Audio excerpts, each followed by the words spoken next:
CBI ने 5 बेईमान और चोर को, जैसे संजय मुखिया को, जिसने सबसे बड़ी चोरी की बिहार में क्वेश्चन रिकॉर्ड में, उसको बरी कर दिया।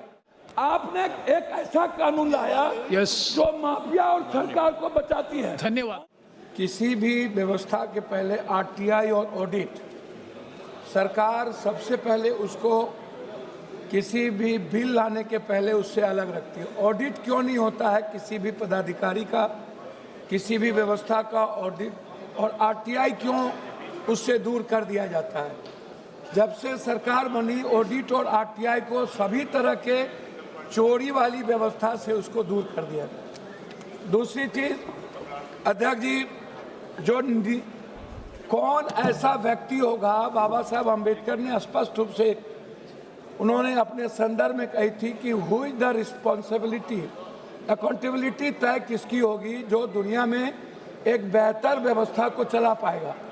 जब इस कंट्री में हमारे नेता, पदाधिकारी और माफिया सभी लोग मिलकर, आपसे मैं सिर्फ इतना कहना चाहूँगा, 2019-20 में, 2023-24 में एनटीए ने लगभग 3,554 करोड़ आय अर्जित की।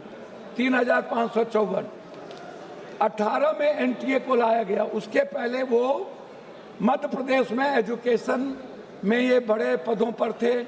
हाई कोर्ट ने इनको गिल्टी किया, फिर ये गिल्टी हुए। गिल्टी के बाद इनका प्रमोशन करके यूपीएससी का चेयरमैन बना दिया, फिर यूपीएससी के चेयरमैन में गिल्टी हुए, फिर इनको एनटीए का चेयरमैन बना दिया गया।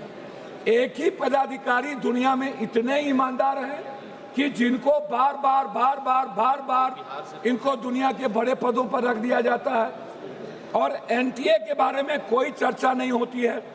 दूसरी चीज, 26 तक केवल 24 ही पदाधिकारी एनटीए के पास है। मात्र 24 पदाधिकारी के द्वारा ये एनटीए चला रहे हैं, ये एग्जामिनेशन कंडक्ट कर रहे हैं।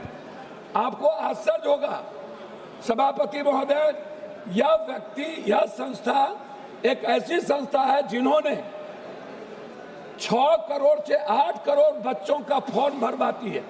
6 करोड़ से 8 करोड़, 20 लाख एग्जाम होता है 1 लाख नौकरी में, और 15 लाख एग्जाम होता है 1000 की नौकरी में जेई का, और नीट्स का होता है 20 लाख।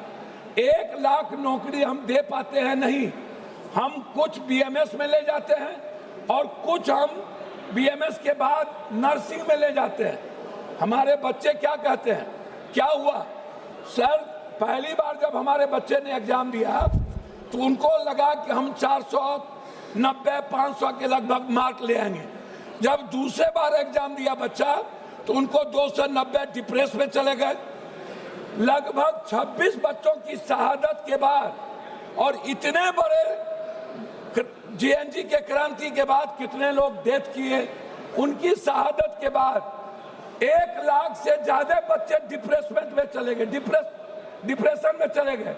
उसकी चर्चा इस भारत में नहीं है कि जो पहली बार 500 मार्क्स लाते और दूसरी बार 296, पहले बार जो क्वेश्चन था वो ब्रॉड था और दूसरे बार जो क्वेश्चन आया वो सेलेक्टेड कर दिया गया।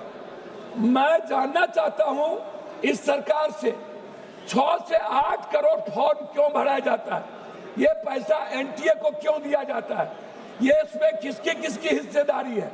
दूसरी बात कि ये कहते हैं कि इन्वेस्टिगेशन कौन करेगा, इन्वेस्टिगेशन को तय कौन करेगा।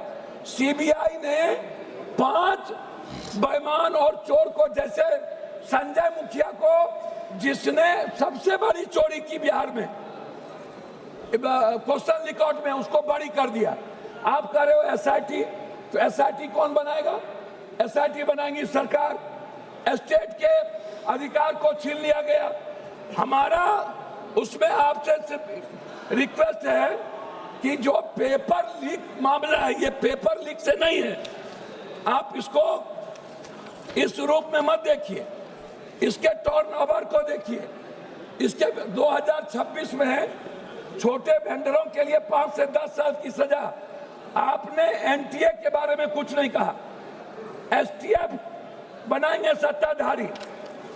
आप 25 लाख बच्चे जो टारगेटेड हुए, उसमें भारत को अमेरिका के तर्ज पर एसएटी जीआरई मॉडल के साथ, सर अभी शुरू किए सर, नहीं कंप्यूटर बेस्ड एडोप्टिक टेस्टिंग लागू करनी चाहिए रियल टाइम के अनुसार। कोरिया शोगनम मॉडल अपनाना चाहिए, जहां पेपर सेट करने वाले सैकड़ों प्रोफेसर परीक्षा से 1 महीने पहले गुप्त स्थान पर कड़ी सुरक्षा में पूरी तरह आइसोलेट कैद कर दिया जाता है। चीन के गुआको एग्जाम की तरह भारत में भी कैंडिडेट्स को पकड़ने के लिए आधार लिंकेड फेशियल रिकॉग्निशन अनिवार्य होना चाहिए। चीन के ही तर्ज पर चीटिंग करने वाले उम्मीदवार को माफियाओं के नाम डेटाबेस में डालकर आजीवन सरकारी नौकरी सुविधा और ब्लैक लिस्टेड कर देना चाहिए। फिनलैंड अभी थी सिस्टम से सीख लेना चाहिए कि इंटरनेट वाले क्लोज लोकल एयर गैप पर होती है, जिससे बाहरी हैकिंग या डाटा ब्रीच कोई गुंजाइश। जापान में 2021 में कॉमन टेस्ट रिफॉर्म्स के तहत परीक्षा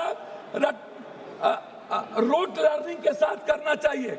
ब्रिटेन क्योफाल के तर्ज पर भारत की एक स्वतंत्र नेशनल एग्जामिनेशन रेगुलेटरी बोर्ड हो, जिसमें कोई सरकार का इंटरफेरेंस नहीं हो। एनटीए प्राइवेट वेंडर्स को तकनीकी और सुरक्षा ऑडिट करे। मैं बता रहा हूं अध्यक्ष जी, सिंगापुर के तरह digital chain of custody blockchain तकनीकी इस्तेमाल हो, एग्जाम सेंटर तक पूरी तरह एनक्रिप्टेड रहे। एक ये रिक्वेस्ट है, प्राइवेट सेंटर जैसे अध्यक्ष जी प्लीज स्कूल इंजीनियरिंग कॉलेज पर परीक्षा करवाना आउटसोर्सिंग तुरंत बंद करिए। आउटसोर्सिंग थर्ड पार्टी गलत है, बिना फुल प्रूफ के। श्री सोला सिंह जी, श्री सोला सिंह, सॉरी बोला सिंह, जुर्माना नहीं। श्री बोला सिंह, एक माफिया कमेटी है। मैं आपसे 1 मिनट में रिक्वेस्ट करूंगा, प्लीज कंक्लूड करो, प्लीज कंक्लूड कर रहा हूं सर। मेरा रिक्वेस्ट है, धन्यवाद सभापति। एक सेकंड।